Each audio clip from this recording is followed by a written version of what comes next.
You're listening to the Just Japan podcast. Everything you want to know about Japan.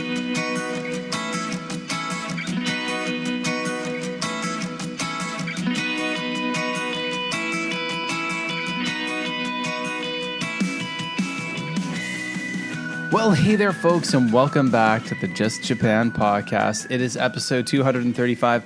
I'm your host, Kevin O'Shea, a Canadian living in Asia, a longtime Japan resident and enthusiast, now currently bouncing around other parts of Asia. Hisa Shibari, it's been a while. We're back, a fantastic episode, you guys. Back in April of 2024, I chatted with Kurt Bell, well-known Japan-based content creator. Then he went to America for a long time. And in 2024, Kurt Bell, a.k.a. Softypapa on YouTube, was preparing for his retirement and his move to Japan.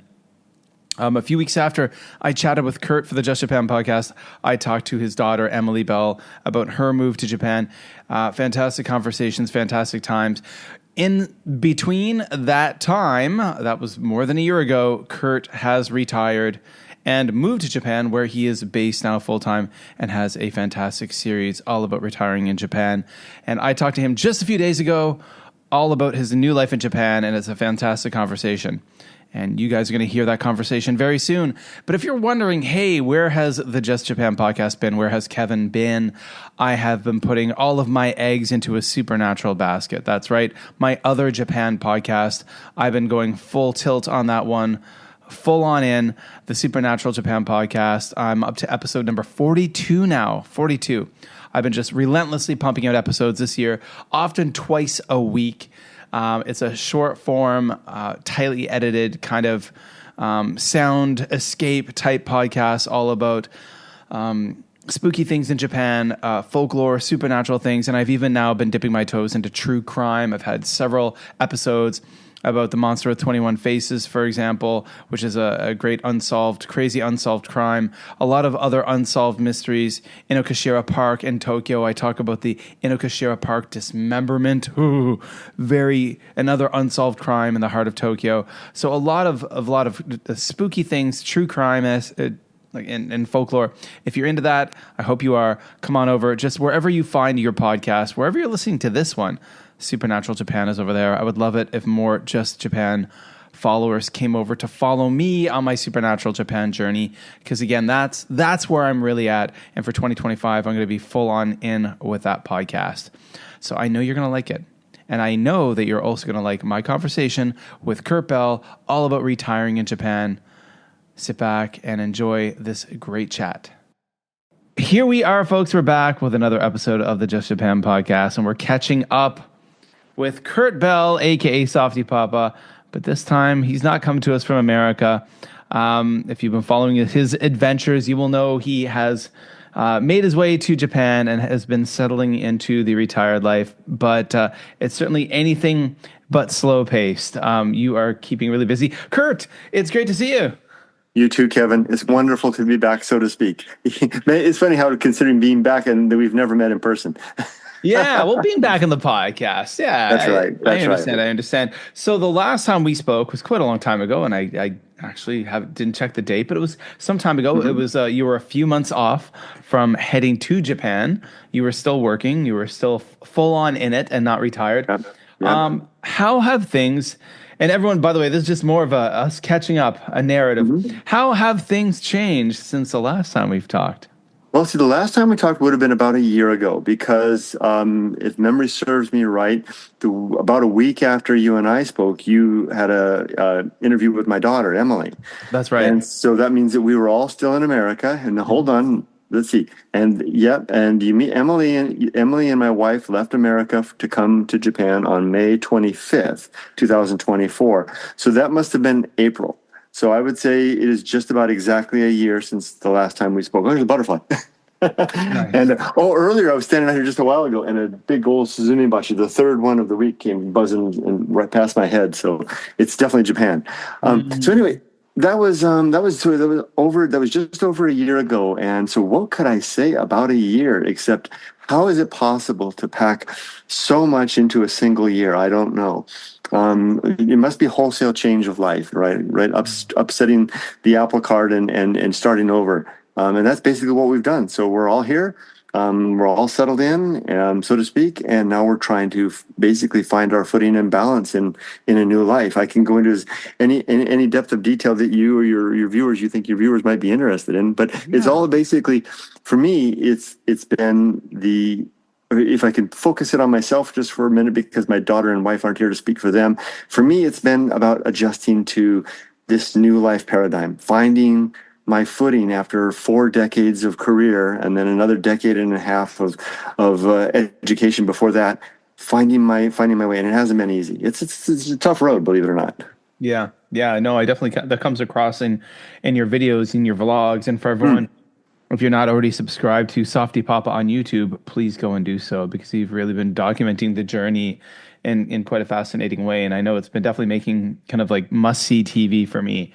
And can I add though that it's hard for me to say that. It takes a bit of courage for me to, and I don't want to sound self-congratulatory because I'm trying to be courageous, but to say that it's being retired is hard, because it sounds like being horribly ungrateful for something that seemingly is an incredible blessing, right? To say, yeah, but it could be better, right? But the reason I'm doing it is that the reason I'm talking, I focus on that so much, is that now that I'm talking about it, I get so many cards and letters. You know how you do as a content creator. There's people that leave comments, and then there's people that send you email and private DMs, etc. on the back end that you get a different picture.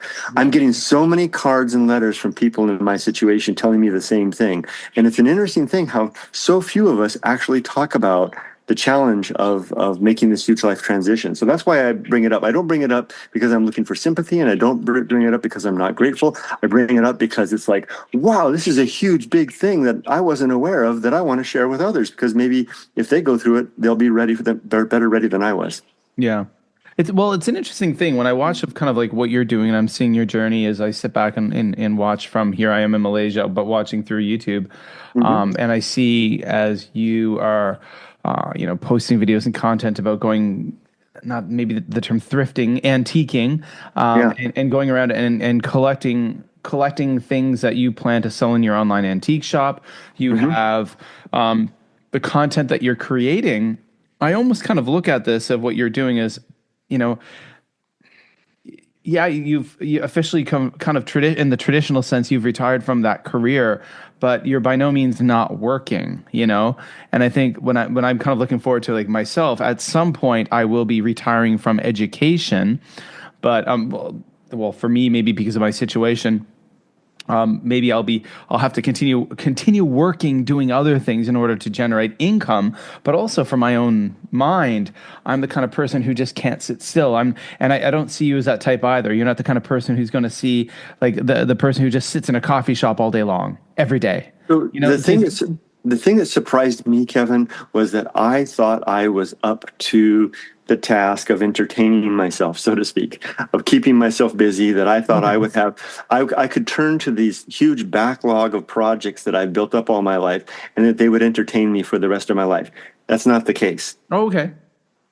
Okay. That's the thing that startled me, and even the antiquing, it doesn't do the job. Even having the online store, it doesn't do that. Nothing substitutes the necessity of providing for your family and building a career that you feel is worthwhile and satisfying. And the Japanese have this way of ending a phrase, nagari ma narimasen, right? You want to say, ikanakare ba narimasen. It's a tongue twister. But if you add the nakare ba narimasen to something, it means you have to do something. When you having the necessity of a career for the necessity side is the thing that's missing. So none of these other things fill it. None of them work. Okay. Interesting. Okay, I want to backpedal. One of the things that we talked about, and it was, I just checked, I uploaded our podcast on April 20th, 24. So it was a little more than a year ago, Right. almost a year and a month. Yeah. And one of the things that you were very active on social media with before you were retiring and before you were about to make the journey to Japan was all about your hunt for the perfect akiya, the perfect home. And it was something you were just constantly keeping us updated. You were a akiyamart.com power user, finding all these great houses and sharing the possibilities. I was wondering if we could backpedal and look at that, once you got to Japan and you hit the ground running, the house. You found a house pretty quickly, and it wasn't quite what you were expecting. There was that whole on there was this one kind of what's the term I'm looking for? There was a house. The machiya house. I was just thinking like the kind that in Tokyo. In Kyoto, the machiya. You were looking at this machiya, and you thought that was probably going to go. And so tell us about the house hunting journey when you got to Japan and how you secured your house. Sure. So just to give a small nutshell about what led up to that, we had a set of criteria. I had a spreadsheet. I imagine you're a spreadsheet kind of guy too, Kevin. I had a spreadsheet. I had all the criteria we wanted. And then for about a year and a half, 2 years before we actually got on the ground, we had collected a list of houses that we thought were our candidate houses. We had also come to Japan in 2023 to search out neighborhoods to scope them out. So when we arrived in Japan, we had a short list of about 10 houses that we thought would be good candidates for us to buy. And we had a realtor. Now, we had also come this close to buying what we call the machiya house, which is it's only about 5 miles from here, 7 kilometers, whatever the heck from here. And it's a beautiful little townhouse that we really came this close to buying. What swayed us away from it was we had the house inspected. We had a professional inspector, an architect, come in and do a top to bottom inspection, and they told us the true facts of the place. That basically we were looking. It was a dangerous place to live in, and to make it livable, we would need to invest at least as much as the purchase price just to make it livable.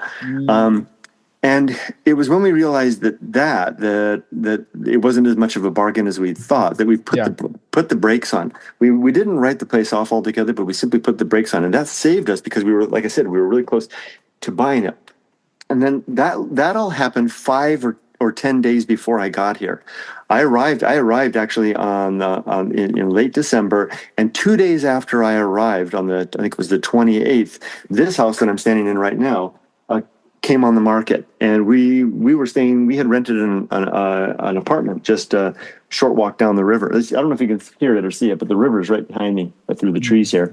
And we were living in an apartment down there. And 2 days after I arrived, I hadn't even recovered from jet lag. My wife said, the realtor found a place for us. It's just up the river. Do you want to go walk up and have a look after dinner? And we did. We walked up. The realtor actually came over and met us, led us through the house. And by the time we had walked back 5 minutes down the river, we had decided to make a full price offer. We sent an email to the realtor, said, we hadn't even had the place inspected. And the offer went through to the owner, within 30 minutes. It was a Sunday night. So by 7 o'clock, the owner had come back with a yes, and it was ours. Wow. And that's the story of the house that I live in now. Yeah, no, and I mean, again, folks, I will. If you are not someone who follows Kurt on YouTube, you got to do it. Go to Softypapa at Softypapa on YouTube. I feel like I'm sitting here watching you on the deck, and I know this place intimately, almost. It feels like I know that bamboo grove. I know behind it you've got your little kind of mini farm field with your tomato trellises, and you've got the river and all that awesomeness that your daughter has scaled the wall down into the river when she's there visiting sometimes. And I love that video of the morning where you saw the 2 tanuki sitting in the field beside your house. That was great. That's right here. Yeah. That's the field, right? I was standing right here. I showed that video to my wife and my son. I'm like, look at this. Isn't this cool? Right. I spent many years in Japan, never saw a tanuki. Mind you, I did live in the heart of a city. So the home, Let's look at a little bit of the process of the home. I spend a lot of time listening to podcasts about real estate in Japan, Akiya Mart's podcast, lots of different ones. I watch a lot of videos of people who've renovated Akiyas, and sometimes they go in and it's like a disaster with filled like it was like a hoarder, something from the TV show Hoarders, and sometimes people get a great deal on them as long as they take it as is, right? And then it's up to you to deal with it. What was the situation like with your house? Was it essentially like a turnkey, and you were able to just move in? What was the process? So you know what they say, the best laid plans are swept away in the moment of battle, right? In the heat of battle, right? Or however that quote works, right? You can plan all you want, but as soon as you're in the firefight, then it's What is it? What is it? It kind of reminds me right now. Now this is a bit more crude, but it's a Mike Tyson quote. Everyone's got a plan until they get punched in the face. Exactly. That's exactly what happened. So we had everything planned out. We thought we were doing so diligently. We were going to not be those people that bought a place sight unseen and discovered we had a dumpster fire on our hands until we came and saw this place. Now, the reason that happened, and it wasn't just because and it's not at all because it was the perfect place. This is not. Look, this is not an old Machiya house. This is a 1980s house. Okay, it's not that at all. It doesn't have a single tatami room in the house because we had that dream that everybody has, right? Of the old style komika, live in the country, etc. The reason that we chose to go with this one so fast was it turns out that realtors were right all along. Location, location, location. It is literally just a short walk down the river to Dad's house. This whole community, this is where the community where my wife and daughter both were raised. We know everybody here. We families everywhere. We know all the facilities, all the amenities. Plus, it has the advantages of being close to two train stations, hospitals, etc. All the stuff for when we get old. Yeah. So what we did was we saw it. We said, we could try to do our due diligence and have the inspection like we did with the Machi house, but it won't last. If we do that, we won't get this place. And indeed, when we made the offer that Sunday night, and it was a full price offer, no contingencies, nothing. We didn't say it has to be inspection, nothing. We'll just give you the money. Within an hour, another above asking price offer came in. So wow. we missed it. If we we were going to wait overnight. Miko and I said, let's just sleep on it overnight. And then we were sitting there and we thought, we're not sleeping on this overnight. So the plan was to do it right, to not wind up with a problem house because we didn't do our due diligence. And we just swept all that out the window when we realized that this was the right location, and we just took a gamble. Turns out we had the place inspected afterwards, and it's in good condition. We got lucky; it was built in 1983. Turns out if your viewers are interested, 1981 is kind of the cutoff date. That's a key date, right? Yeah. Yeah. So if you get something pre-1981, you're probably in a more risky house, and you also may be in for some renovations. If you get it after 1981, you're in better shape. But the con is you're more likely to get a house like, I'll show you the inside. I mean, you're more likely to get a house like this. It's just boring old house, right? Yeah. But I mean, that's 1981 for those interested, and that's when new earthquake codes had come into order. So any house that was built after 1981 had to have more rigid and strict earthquake safety codes, right? So if a big one does hit, you're more likely to be safer in a house built after 1981. To add something to what Kevin just said, for example, your house after 1981 is more likely to be laying on an actual concrete foundation that runs all along the perimeter rather than on wooden poles sitting on rocks or concrete footers, right? So you actually have a house that's a footprint is actually on the ground, plus a whole host of other standards. And then you can continue forward and you think, well, I want even better standards. Well, you can actually talk to ChatGPT and say, give me the list of years that the big standards came out and what the relative pros and cons are. And you can then narrow down your search to a house that meets your needs. It's a pretty good way to do it. That is. Wow. Nice. So you got the house, and I saw that recently you had yourself quite a big renovation. You had the new bathroom put in. Yeah. So that was quite an epic endeavor, but it looks like it's quite a nice result.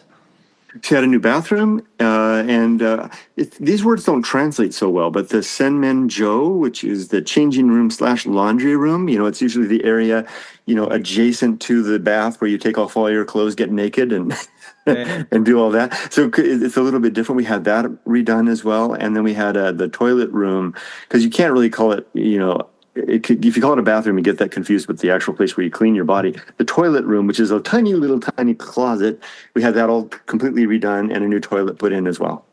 Nice. Wow. So now it's not just the house itself. You've been so busy with the landscaping, and that's one thing that you definitely shared a lot. That neat bamboo grove, and and you've been kind of creating more than just a little garden. Tell us about the kind of outdoor landscaping work you've been doing. It's so funny, Kevin, because when we bought the place, because we wanted a garden, and we didn't think that this had much of a garden. If you look over my banister, Yeah, when you just look right down, like on the actual kind of like that physical property line there Right. that I'm seeing, like there's not very much, is there? Right, there's not very much there. But it turns out there's this gigantic space of land between here and the river and this bamboo forest. And so we tried to buy all of this. And those that own it basically, they basically gave us permission to use it in perpetuity. But they asked us, it's funny, I have to be careful how I do it. They did that, but they asked us not to talk about it. Okay. So we have used, and it hasn't been used for 70 years. So this land out here has been it used to be a tea field, and it has been basically feral since World War II, and no one's ever used it. And so we were given access and use to it. They told us do anything we want, cut down trees, reform the land, do anything. So now we have this big giant backyard and garden area in the back. You can kind of see through the trees. It's really fascinating. It kind of reminds me of what I'm hearing, and I hear in a lot of different cases with, videos I watch of people who are kind of, forging the new kind of akiya life or moving into new places in more rural areas of Japan. But even friends of the show, hopefully they'll be listening to this episode. The Benton folks from the Benton homestead, and they've been on 2 episodes, and they bought 2 akiya in Oshima Island. And one is their guest house, and others where they're living. But the interesting thing is one of the things that they're doing, aside from having like the minpaku and guests staying, they've really diversified and gotten into raising honeybees and kind of small scale farming. But what they said was like a lot of the farm plots and the bee yard they have, this is all land that is not theirs. It's just their neighbors who have all this land, and their neighbors, a lot of them who are elderly, who can't maintain it, can't run it, can't do anything with it. They're just so happy to see someone use it.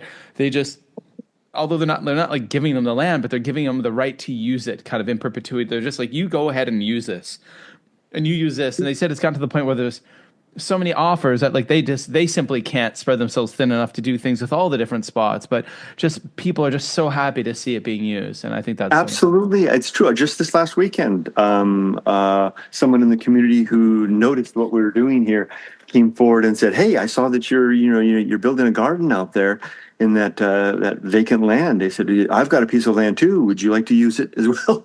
So, I mean, you're absolutely right. What the Benton couple are finding out to be true is absolutely true. It turns out, and this was another surprise, you probably are aware of this being a gardener yourself, but it's a heck of a lot of work just to keep Japan. I think the right word is fecundity. The fecundity of this landscape with the abundant rainfall and the sunlight and the warmth and everything, you literally just turn around and it's just climbing all over itself again. And if just to keep on top of it, just to clear the land. I mean, like I said, this land hasn't been cleared in 70 years. Just to prepare the soil to take in a row of tomatoes, that's a young man's job. I'm finding it to be a lot more than I can do. And I'm 60, if I was 75, I'd be looking around for some young people to take over too. Well, I mean, yeah, that is very true. As someone who, like, I too, as you know, enjoy gardening, and even just at my school, I've got like 6 garden beds and other things. And I mean, I'm someone I go to the gym 5 to 6 days a week, and I do lots of other exercise. I'm a pretty fit guy. I'm 49 now, but I'm more fit than I think a typical 49-year-old would be. And when I spend like a morning in the garden, I mean, like, it's not even a morning, an hour in the garden, hour and a half, it kicks my butt. Like, it is harder than any gym workout I've done. And also you're out in the sun, the elements, And like you said too, you turn your back for a moment and it's all like crept back. And I guess Yeah. like in the movie Jurassic Park, is drop lots of quotes. Life will find a way. Exactly, Jeff Goldblum, right? Life will find a way, and it does real fast, whether you like it or Kevin, not. doesn't this garner in you a heightened respect when you were living in Japan and maybe in Malaysia too, maybe in China, you saw the same thing, where in the heat of summer you'd be walking, and now there'd be some little farm out there, and there'd be some Right? 75-year-old, old man or old woman out there hacking away at the earth, and now I'm looking at them and I go, they are superheroes. Did you ever feel that way seeing that? Oh yeah, yeah, and absolutely. And interestingly enough, like I did, I'm a international school teacher and I'm a primary school teacher, and this year I'm teaching grade 2. So I've got these little 7 and 8-year-old kids in my class, and we were learning about different things we can do to live longer lives. And we watched this little mini documentary about blue zones around the world, those areas where people seem to just live longer than anywhere else. Right. Like they looked at in Italy, and there was one in Sicily, and of course Okinawa, and different places. And one of the things, like, there's quite a few things that they find, very scientists or researchers who study these areas and sociologists, that are very similar. Of course, having lots of friends and family around you is a key to living longer. Having that social stimulation, family support unit. But one of the things that all those people had in common was they never stopped working. They always work. There's not like that time where they just like, I'm retired, I'm done, I'm going to sit in the coffee shop or look out the window. Like they all just keep going and going and going. And those are the people. And obviously, when you see that superhero in the farm field at 75, they're basically just exercising like crazy every day, right? And I think that renewed, constant physical activity is why those incredible octogenarians and almost centenarians are out there still doing these physical things.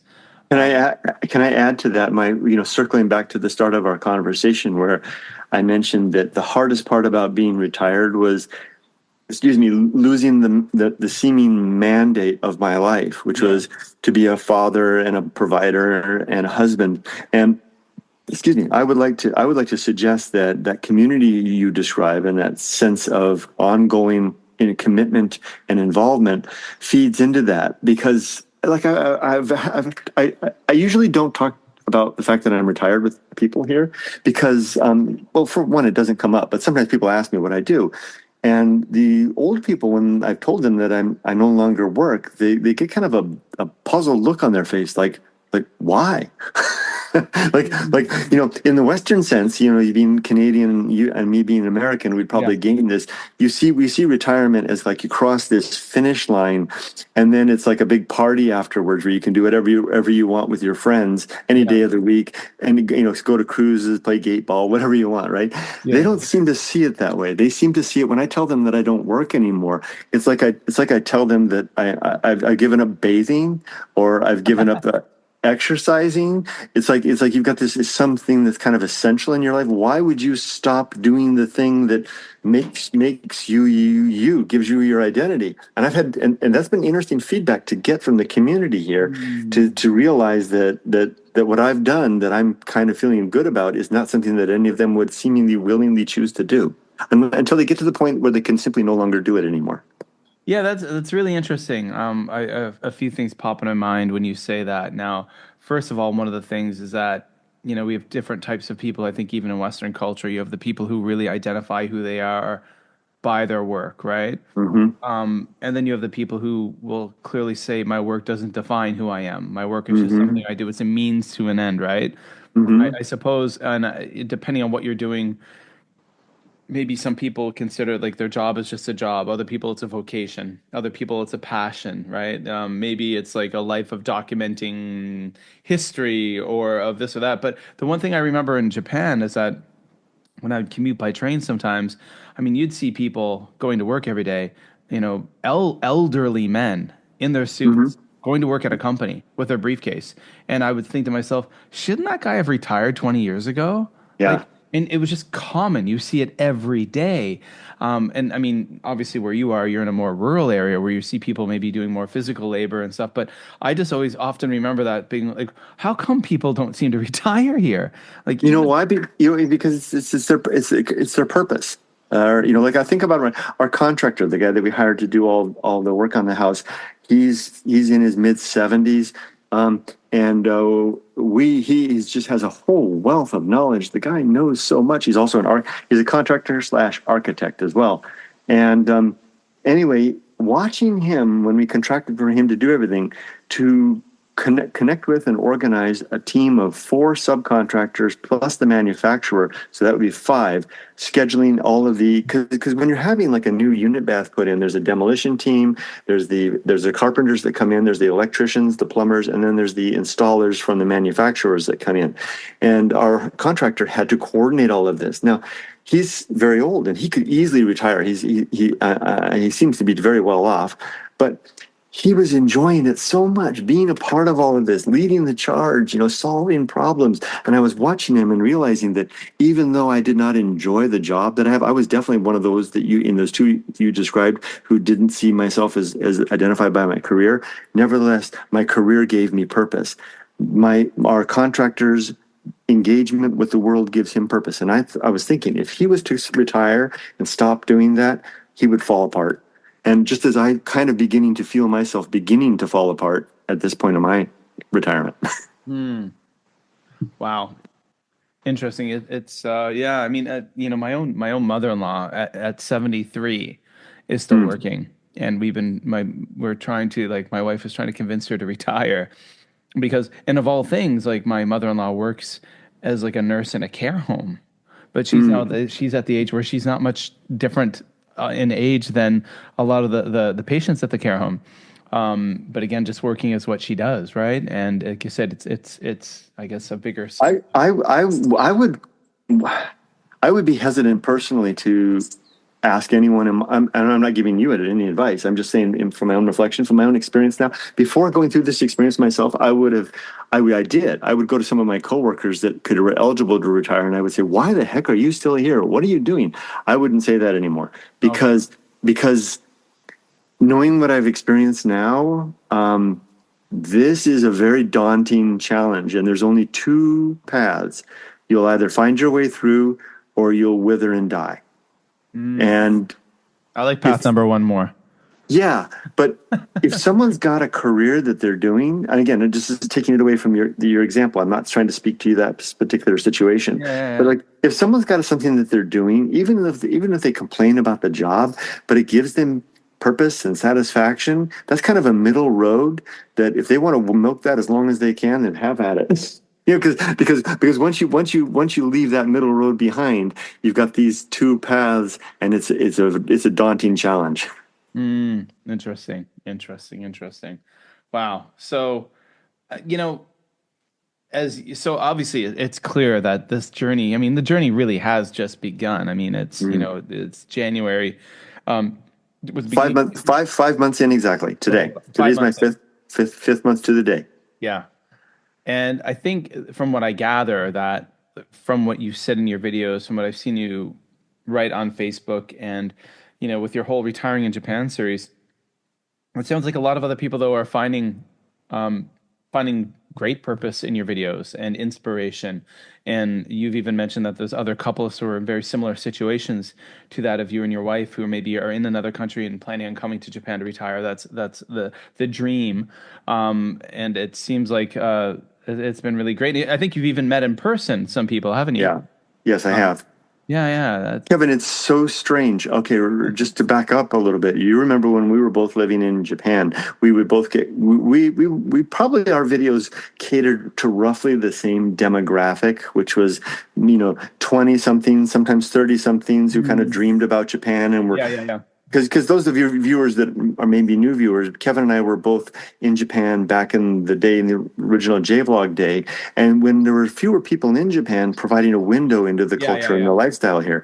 So we both catered to that demographic. Now that I'm here at age 60, no longer working, my child is raised and out on her own, my videos are finding a different demographic, and it's a demographic of older adults who are basically ready to bring their lives or careers to an end, not their lives, their careers to an end, and are interested in coming to Japan. So it's funny, Kevin, because I get the same cards and letters, but they are from people who are in their 50s who are telling me they're 5-10 years away from retirement. Their spouse is Japanese, and they're watching what we're doing as kind of a prequel to what they're hoping to do Notes themselves. carefully, taking notes. And well, yeah, that's one of those things we often think about in so many different ways as we get older, and maybe I'll never accuse myself of being or hip or cool at any point in my life.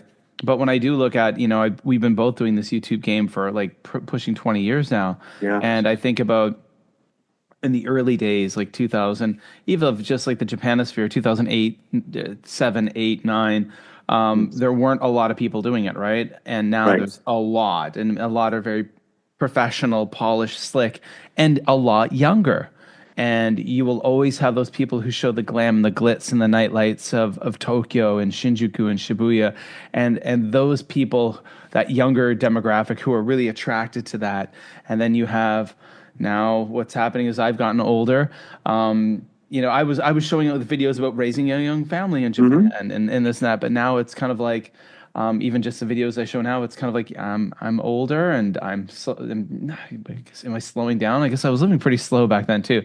But yeah, it's really different. Everything's shifted, and I tend to find that the people who are following my videos are roughly my age and older. Right. Well, and a lot of people that I find on like Facebook and stuff are people who've been with me for the whole ride, or people who thought I was gone for some reason. I fell out of their algorithms for years and years and years. And then something recently I've done popped up, and they're like, "What? You're still making videos?" Yeah.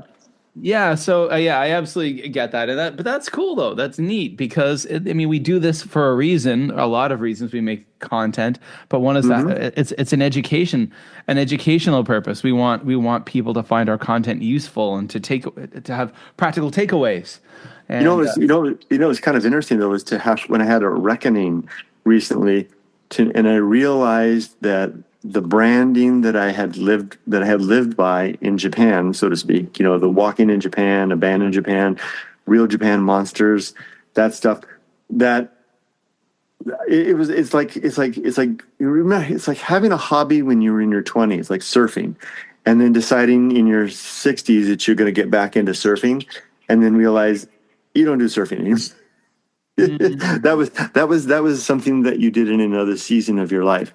Yeah. I've come to the realization that I thought I would come to Japan and pick up the ball where I left off. Yeah, that's what we thought you were going to do. That guy doesn't exist. But fortunately, I found this new brand, for lack of a better term, which is Retiring in Japan, which is feeding into the interest and the curiosity of both akiya and life in Japan, and especially, even though it's a very small group, but the people like us, Kevin, who have one foot in Japan in the past and have an interest in having it under the other foot in Japan in the future, they're out there. So I'm trying to cater. I'm trying to change the whole channel and my messaging to that group. So I'm curious with that. And I completely understand what you're saying with like different hobbies changing, different interests and things. Do you feel those mountains calling to you anymore? Do you feel those abandoned mountain villages or roads calling to you anymore? Or do you think at some point you'll go to do a little bit of exploring just to kind of like, or is that just like, not my thing now? I can answer your question by way of anecdote. I don't know if you remember a video that I did a long time ago called 6 Feet from a Speeding Bullet Train, where I was standing 6 feet away from I was hiking in the mountains or in the foothills, and I had found a place where the a trail had taken me right up against the bullet train track snug, and I was 6 feet away from the train, and I held the camera up to it, and then it went by. It's one of the, I don't know if you're familiar with that one. No, I'm not. No, I don't. Okay, it's called like 6 feet. It's something like that. Anyway, last week I was in hiking, and I found myself in that same spot. Exactly the same place. And I recreated the clip. But then what was other interesting, Kevin, was I walked to the end of that farm road. And I remember walking to the end of that farm road when I had made the video the first time. And at the end of the farm road, there's a trail that goes way up there. And I remember going about 1 kilometer up that trail. And it was very interesting. And here's, so to answer your question, you asked me do I feel the longing to do that? I got to the end of the little farm road and I could see the trail there and I remembered the trail and the little voice came up to me and said, "Nuh-uh, you ain't going up there. You have no interest in going up there." And I turned around and left. Interesting. Okay. So no. Yeah. Okay. Yeah. That guy seems to be dead. Well, we evolve, right? We evolve. Our interests change. Do you know why? Do you know why? I know I've given it a lot of thought. Okay. It's because when I would go up there before, I was looking for something, and I'm not searching for that thing anymore. The thing that's important to me in life isn't pushing the envelope of seemingly the unexplored into finding what's out somewhere else. I've done that. In fact, I've written a whole book on that subject. So once I've written the book about what I find in the trail beyond the end of the road, there's no reason to go hazard those risks anymore. I can do my life elsewhere. And that was a plug, by the way. Interestingly enough, there is a. I'm trying to open something up on my computer as I speak to you, because there is a YouTuber now who I've come across whose videos kind of remind me of your old videos, and I have been enjoying watching him. So some of them are rural, but others take him through the city. So this guy's his channel is called Tokyo Lens. Tokyo Lens. Tokyo Lens. I was in like. Oh, I think I know him. He's a huge channel, right? Yeah, he's a pretty big channel. So he's a Canadian guy. He wears the hat. Yeah, he's got a beard, kind of a thin, tall guy. He's been in Japan for quite some time, and he's got a secondary channel called Tokyo Lens Explore. That's a secondary channel, and his secondary channel has like 120,000 subscribers. So he's even got the silver play button for a secondary channel. Wow! But he's made quite a few videos where he goes to kind of abandoned mountain villages and places and explores them, and they're just like one take videos of him walking. Some of them will be up to like an hour long, and he's got a nice voice, nice interesting voice. It's not about him, it's more the camera's always just showing things, and but yeah, they remind me of your Softypapa videos, so I enjoy watching his stuff. So it's nice that there are people out there, and I think interestingly enough, because of the over tourism that's been happening in Japan, I think from what I gather from what he said, originally when he made these videos, he'd kind of give locations and talk about these places. But then unfortunately, a lot of people come from all over the world who are YouTubers and content creators to make content in Japan. And not all are as respectful as others, right? So he was realizing that by kind of announcing where these places were, it could potentially have a negative impact on the place, a physical impact. So I think he tends to keep the places he explores now secret. Like he just doesn't even say where at all they are. That kind of what you brought up here kind of touches on another experience that I'm having since retirement that might be germane to this, which is the increasing sense that every generation has their time. And I'm glad to hear that there are people out there doing that type of thing, which certainly wasn't a Softypapa thing. It was just a human thing to go out and turn the camera on and point at something and talk. So I'm glad to hear that there's someone else doing it. And what that feeds into me is, because I don't want to do it myself anymore, although you may see me do it. So if you see me doing it in the future, it doesn't necessarily mean that I'm ruling it out altogether. But I'm not motivated to do that anymore. It's this sense of like having a mission that's finished and then stepping back and leaving it to the young people to now it's in their hands. And Yumiko and I talk about this a lot. Like after you and I are done, Yumiko and I are going over to Starbucks. We're going to talk and have coffee.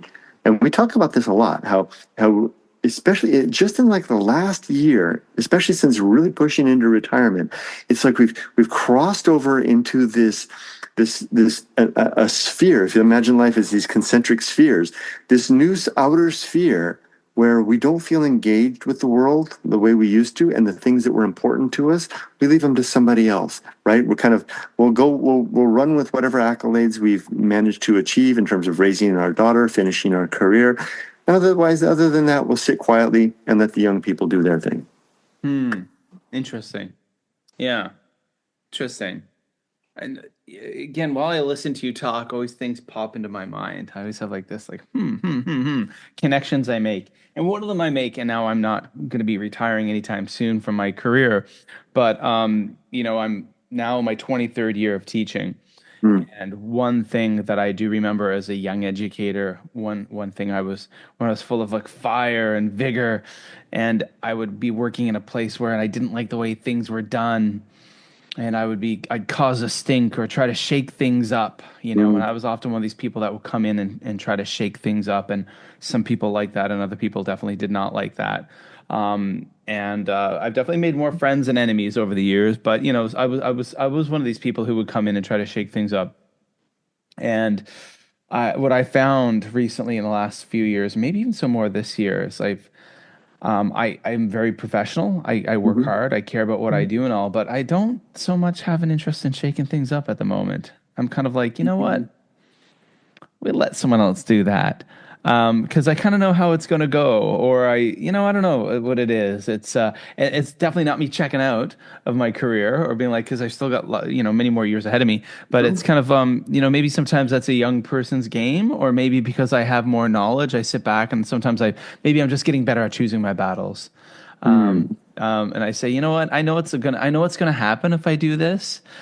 Maybe I'll just sit this one out and let someone else take it. I think what you're describing there simply is a verbal illustration of a bell-shaped curve, right? Where at the start of our career, we're ramping up, we're not very engaged, and then we start to get into it really heavily, and then we reach our peak, and then we kind of wind down and kind of step aside. And it doesn't feel like being in the middle now of the stepping aside part. It doesn't feel like I've checked out at all because I feel like I've got the weight and inertia of the career that I had, Mm. and the ability to mentor and guide my own daughter as well. So it feels like I still have utility. But here's the other thing: I'm just tired. I mean, starting about age 57, you know, it just the body is like going through some change, and I know the results vary. People experience things differently. Mully, our mutual friend Mully, Yeah. doesn't seem to like it. Here comes a helicopter. I'm gonna step inside. Doesn't seem to like it when I talk about this, but I definitely feel myself winding down, and so in a way, it's kind of a relief to them to not be held to account necessarily anymore, and to be able to just kind of step aside, so to speak. Mm. Well, I mean, for me, I guess, my kids are not old. I've got lots of years of working ahead of me in order to push things. But at the same time, like what I do is I kind of plan the next, like, what are the next chapters within my career? What's the next step? Mm. I think of transitions within. So for example, one thing that I plan on starting later on this year is, I'm going to be starting a master's in educational leadership. And the reason being is, I can't be in a classroom that much longer, I think, Mm. with little kids. So I'm looking towards, becoming an educational leader, becoming a vice principal, a principal, something like Right, that, where it's more of a right. managerial position, which obviously jobs like that, positions like that have all their own stresses. But being in a room with 30 little kids every day, that has a whole lot of other things that, and there are people who will do that job until they're practically 70 years old, and God love them. I Mm. don't know how they do it. They're like that farmer out in the field. Yeah. I don't know how they do that because, I'm a relatively fit guy in his late 40s, and I'm finding it harder and harder each year to do. So, I suppose I'm having to, kind of plan my future and how I'm going to pivot to prolong things. But yeah, Well, it's gonna change a lot though when your kids get older, and especially yeah. once they go out on their own, right? That's gonna really change the whole chemistry a lot in every way. I can't imagine. I can't imagine yet. But and another thing, I'm curious, like because this is something I'm always thinking about too when I talk about pivoting. It's Mm. not just my career, but my content creation. Mm. I'm already, I'm as you know, I'm not sure if you saw the video. I made a video on YouTube where I explained the whole reason why I'm not coming back to Japan, although I Yeah, want I to. saw that. All of it, like Yep, the taxes and things, yep, right? So yep. it And just you and the fact of being a family man, et cetera, et cetera. yeah, it Yeah, just I wasn't saw in it. the cards. I'd A great really video. hope Yeah. really hoped that this would be the year we pivoted back to Japan, but it just really wasn't in the cards with my career in its current state. So we're pivoting back to China for the third time, and I didn't expect that to happen, but it is, and I'm having a very positive attitude towards it. We're looking at Mm. it; it's just going to be a great experience. I'm looking at it that way, and where I'm heading to the historic.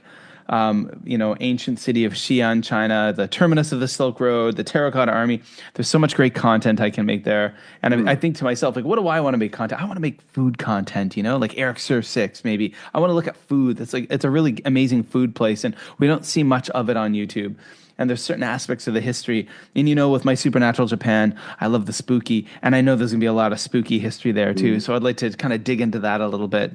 I'm curious, with your content creation, because you are a prolific content creator, what is your planned path?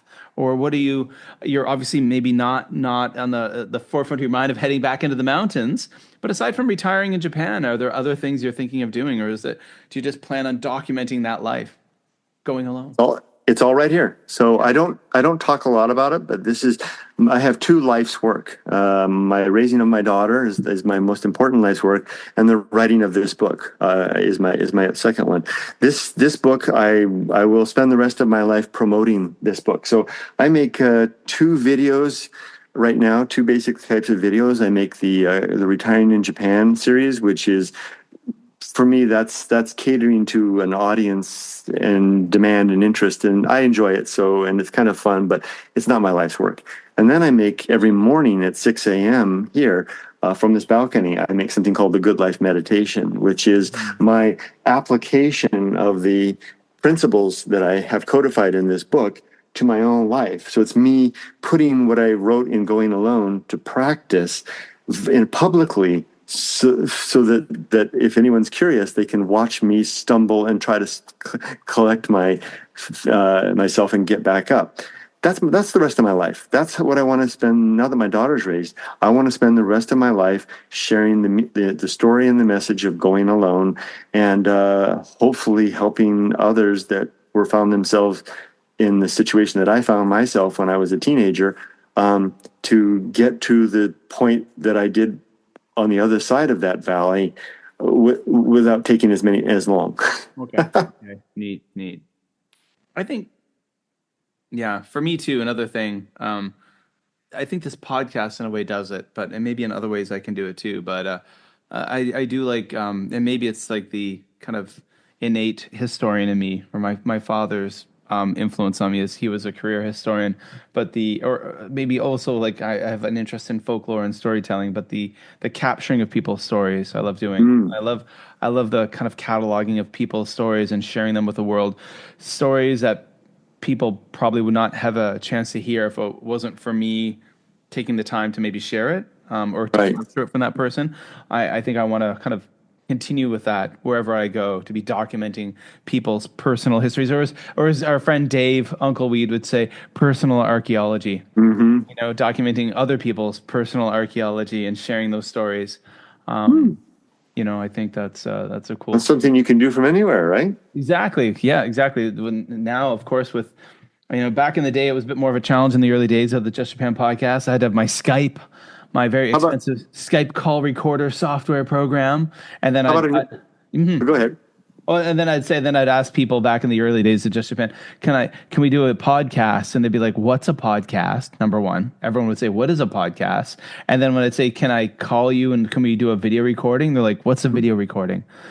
So there was, yeah. Hey Kevin, how about a new series, the Just People podcast?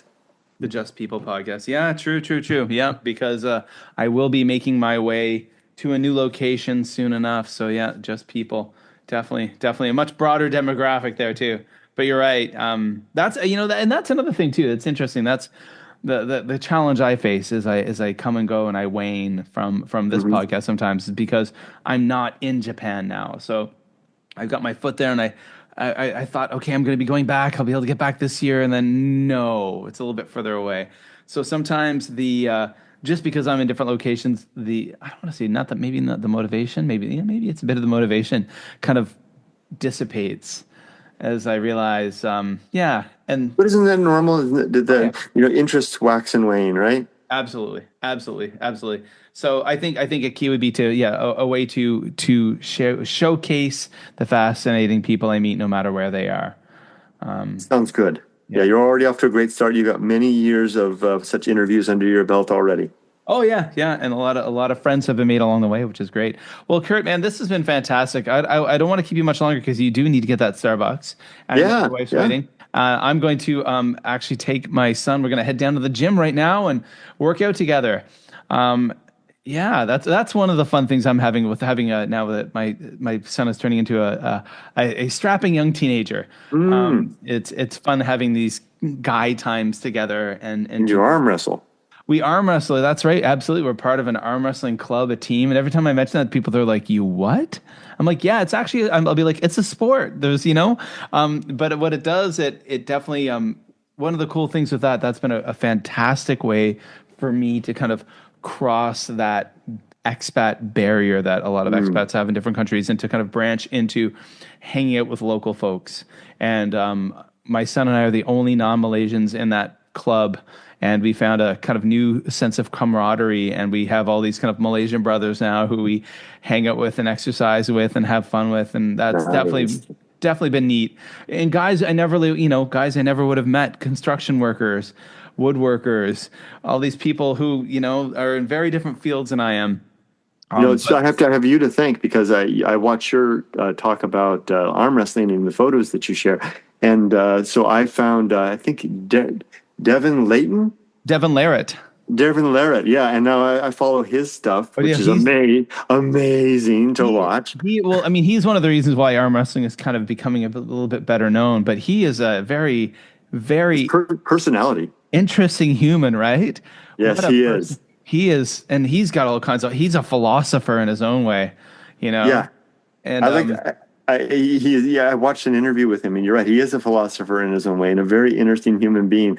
And but on just on a nitty gritty level, I love watching his arm wrestling matches and the way that he's got a kind of a Muhammad Ali charisma and charm in the match. The way he uses eye contact, trash talks people, and that smile. It's wild. He was looking at the crowd like, yeah, this guy's. And here's another thing he's got. I don't know if you've seen this. There's a video tattooed on his hands. It says "Give up." Oh, it doesn't really. I give up. So like when he grips up with people, they just see his hand and it says "Give up." So now that I've started watching his stuff, it's the algorithm has fed me all kinds of stuff, and I love it. I love watching all. I show my wife. I said, "Look at this! I mean, these guys are built like gorillas." Right. Very, very interesting. Yeah, that he especially, because he's got a very interesting take on a lot of things. But yeah, well, very cool. Again, talking to you, Kurt. Let's not wait another year. Let's do this again sooner. And I look forward to it. And get you on again, and enjoy your coffee. And that sounds like a plan. I think I need to get out and have a coffee later on too. I've got a Starbucks that's only about a 15-minute walk away from my house. I don't go to it enough.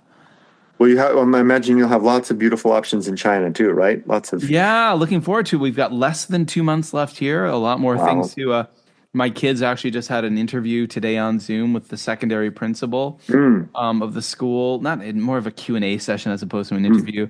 And then, next week or this week coming up, it's a holiday. It's a holiday Monday here. It's a national holiday today, which is why I can do this with you.